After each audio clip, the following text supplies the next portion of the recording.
9월 7일 월요일 새벽 예배를 하나님 앞에 드리겠습니다. 찬송가 570장 찬양하겠습니다. 570장입니다.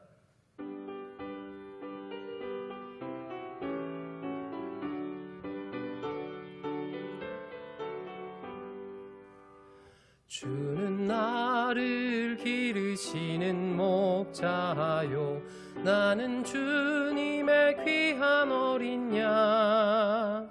푸른 풀밭 맑은 시냇 물가로 나를 늘 인도하여 주신다.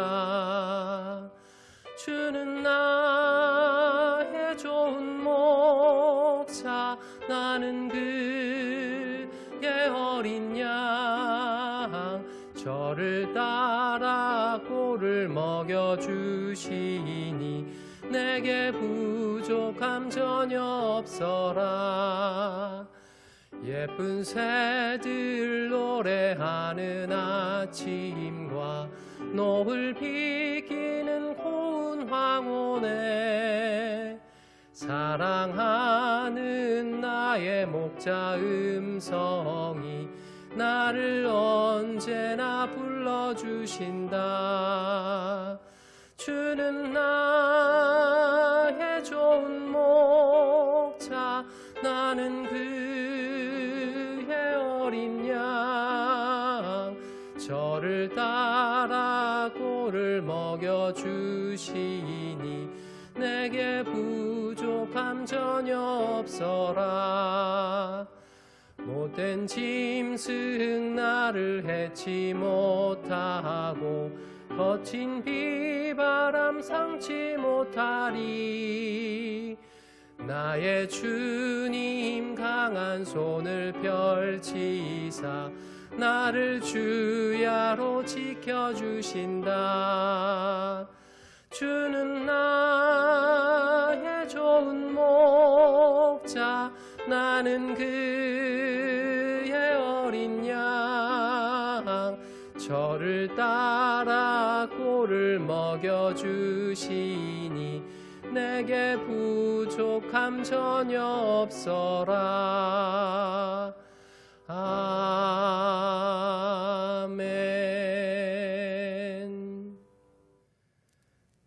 오늘 하나님께서 우리에게 주실 말씀을 함께 봉독하겠습니다. 레위기 7장 37절과 38절입니다. 37절과 38절을 봉독합니다. 이는 번제와 소제와 속제제와 속건제와 위임식과 화목제의 규례라. 여호와께서 시내 광야에서 이스라엘 자손에게 그 예물을 여호와께 드리라 명령하신 날에 시내 산에서 이와 같이 모세에게 명령하셨더라. 아멘. 레위기 1장부터 오늘 우리가 읽은 7장까지의 말씀은 한 본문입니다. 한 맥락을 가지고 있는데요. 레위기의 5대 제사의 제사법을 자세하게 그리고 있습니다. 교회를 오래 다니신 분도 그렇고 또 저와 같은 목회자도 그렇고 사실 이 제사법에 대한 내용은 잘 기억하고 파악하기가 쉽지 않습니다.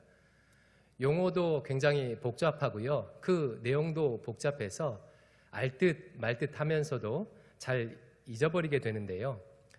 그래서 오늘 저는 이 제사법의 내용 중에 기본적으로 기억해야 할 3가지를 좀 말씀드리려고 합니다.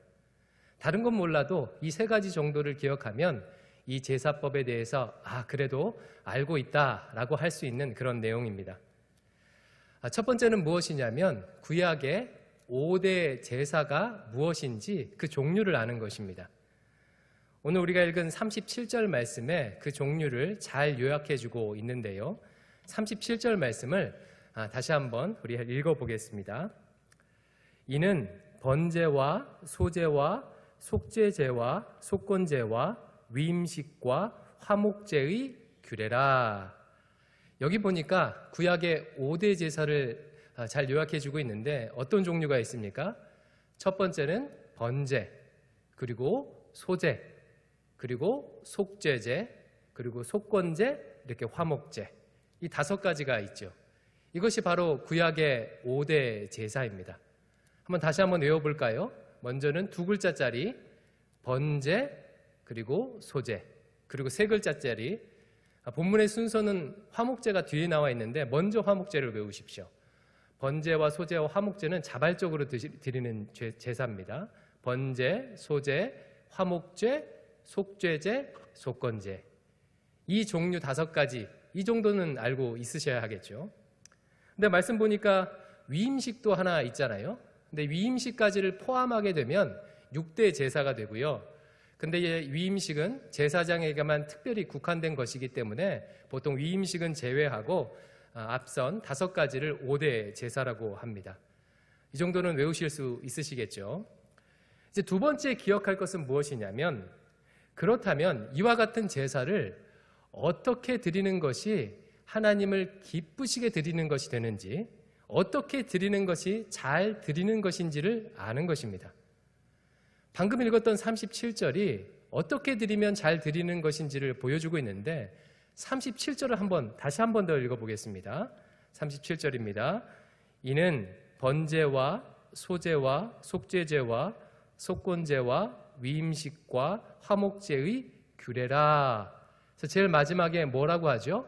규례, 하나님의 말씀, 율법, 명령이라고 합니다. 즉, 잘 드리는 방법은 이 규례대로, 하나님께서 지금 가르쳐 주시는 이 말씀대로, 이 규례대로 드리는 것이 잘 드리는 제사입니다. 하나님께서는 제물을 많이 드리는 제사를 받으십니까? 아니면 규례대로, 말씀대로 드리는 제사를 받으십니까? 예, 규례대로 드리는 제사를 받으십니다. 하나님께서는 세련되고 많은 사람들이 와서 드리는 제사를 받으십니까?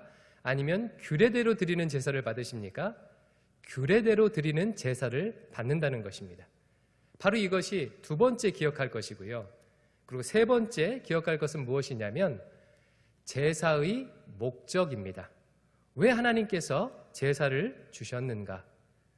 흔히들 성도님들께서 제사의 목적하면 어떤 생각을 하시냐면, 흔히 구약 제사를 하면 동물을 드리고 피를 흘리는 것을 먼저 떠올리세요. 그러다 보니까 죄 사함을 제사의 목적이다라고 생각하는 경우가 많이 있습니다.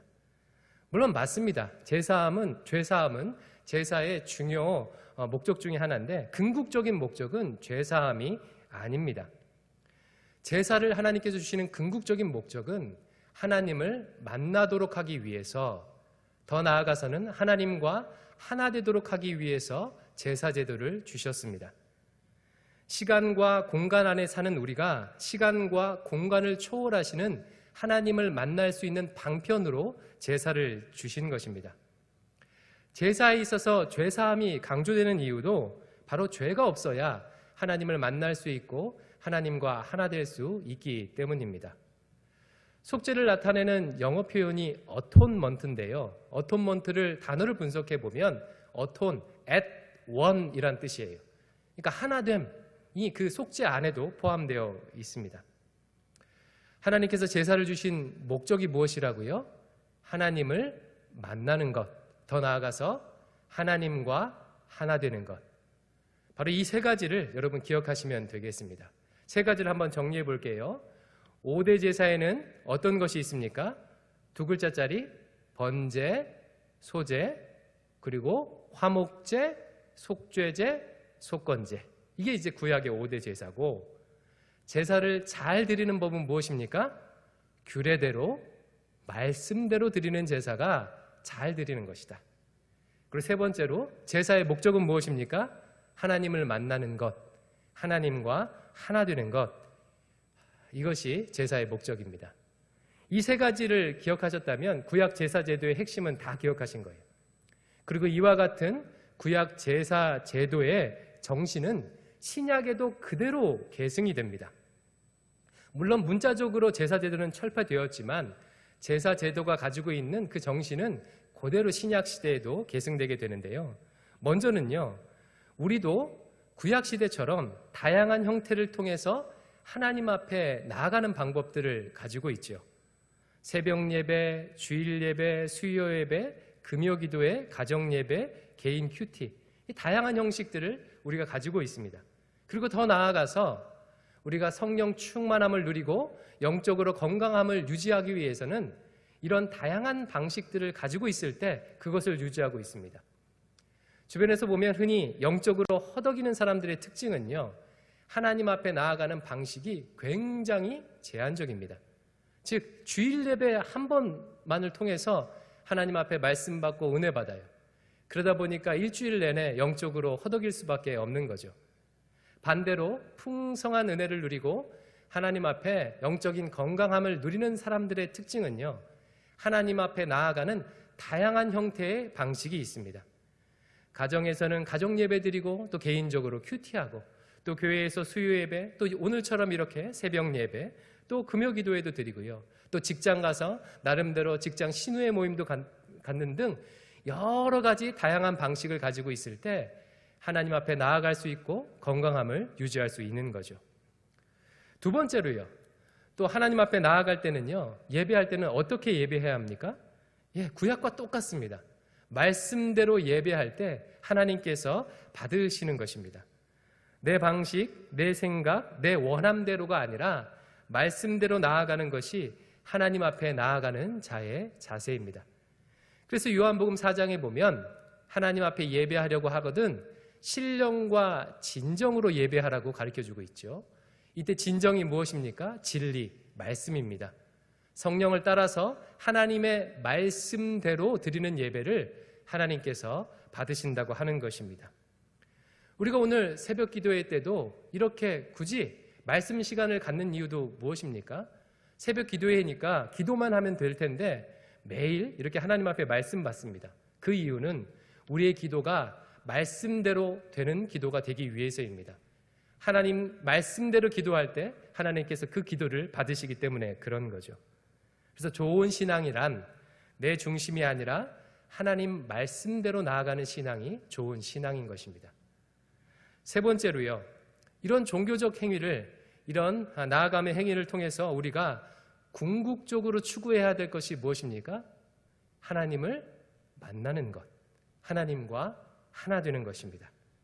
신약의 용어로 하면요, 그리스도와 연합하는 것이죠. 우리가 진짜로 예배하고, 진짜로 새벽 기도하고, 진짜로 큐티하고, 진짜로 기도하고, 진짜로 찬양하면 나타나게 되는 결과는 무엇이냐면 그리스도와 연합, 이것이 나타납니다. 하나님과 하나 되는 일들이 나타나게 되는 것입니다. 내가 그 안에 거하고 그가 내 안에 거함으로 내가 그리스도와 하나 되는 그런 은혜가 바로 모든 하나님 앞에 나아가는 결과로 나타나게 되는 것입니다. 그리스도와 연합, 이것이 우리가 추구해야 할 목표인 것입니다. 오늘 말씀을 정리하겠습니다. 오늘 말씀을 통해서 이렇게 기도하면 좋겠어요. 아버지 하나님, 하나님 앞에 나아가는 다양한 은혜의 채널을 제게 주시옵소서. 또 우리 순원들, 우리 가족들에게 다양한 은혜 채널 주시옵소서. 또 두 번째로는 내 생각대로, 내 방식대로가 아니라 주님 말씀을 따라 기도하고 예배하는 자가 되게 해 주시옵소서. 그리고 세 번째로는요, 하나님 새벽 예배를 통해 하나님을 만나길 원합니다. 그리스도와 온전히 연합하기를 원합니다. 하나 되기를 원합니다. 이렇게 기도하시는 여러분 되시기를 주님의 이름으로 축원합니다. 기도하겠습니다. 아버지 하나님, 오늘 레위기 7장을 통해서 격려하여 주시니 감사합니다. 하나님을 만날 수 있는 이 새벽 예배를 허락하심을 감사합니다. 이 예배 드릴 때 말씀대로 드리게 하시고, 또 오늘 새벽 예배를 통해서 하나님과 하나 되는 그리스도와 연합되는 은혜를 우리에게 허락하여 주시옵소서. 예수님 이름으로 기도드립니다. 아멘. 하늘에 계신 우리 아버지여, 이름이 거룩히 여김을 받으시오며 나라가 임하시오며 뜻이 하늘에서 이루어진 것 같이 땅에서도 이루어지이다. 오늘 우리에게 일용할 양식을 주시옵고, 우리가 우리에게 죄 지은 자를 사하여 준 것 같이 우리 죄를 사하여 주시옵고, 우리를 시험에 들게 하지 마시옵고 다만 악에서 구하시옵소서. 나라와 권세와 영광이 아버지께 영원히 있사옵나이다. 아멘. 오늘 주신 말씀을 붙들고 기도하시고, 나라 민족을 위해서 기도하실 때 특별히 코로나가 속히 종식될 수 있도록, 또 새로운 태풍이 올라온다고 합니다. 이 태풍이 큰 피해 없이 잘 지나가도록 기도해 주시고, 또 가족들을 위해서 교회 1만 성도 비전을 위해서 자유롭게 기도하시다가 돌아가시겠습니다. 기도하겠습니다.